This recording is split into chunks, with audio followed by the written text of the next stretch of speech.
নমস্কাৰ বন্ধু-বান্ধৱীসকল, বৰ্ড এক্সামৰ এটা নতুন ভিডিঅ'ত আপোনালোকক স্বাগত জনাইছোঁ। আজি আমি কৰিম 5ৰ 2 নম্বৰ ফ্ৰম এক্সাৰচাইজ 8.4। তো লেফ্ট হেণ্ড ছাইডটো আমি লৈ লৈছোঁ। এতিয়া আমি কি কৰিম, এইটো LCM কৰিম।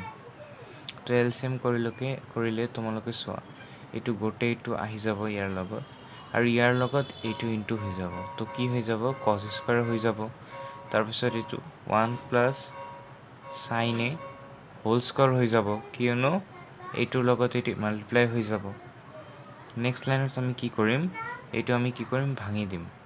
কছ স্কুৱাৰে আৰু এ প্লাছ বি হোল স্কুৱাৰৰ ফৰ্মুলা আমাৰ কি হয়, A square plus 2ab plus sine square এ।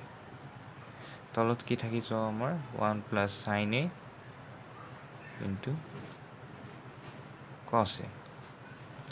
তাৰপিছত তোমালোকে চোৱা, কছ square A plus sine square এ কি হয়, 1 হয়। তেনেহ'লে 1 প্লাছ 1 প্লাছ 2 চাইন এ বাই 1 প্লাছ চাইন এ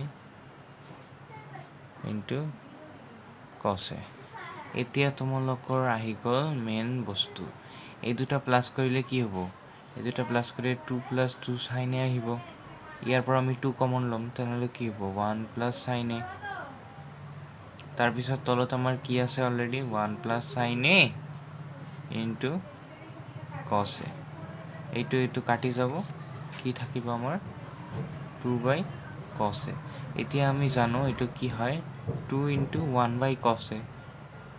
এতিয়া 1 বাই কছ এ কি হয়, চেকে হয়, 2 চেকে। তো তোমালোকৰ ৰাইট হেণ্ড ছাইড আহি গ'ল। এইটো তোমালোকে এনেদৰে প্ৰুভ কৰিবা। ধন্যবাদ।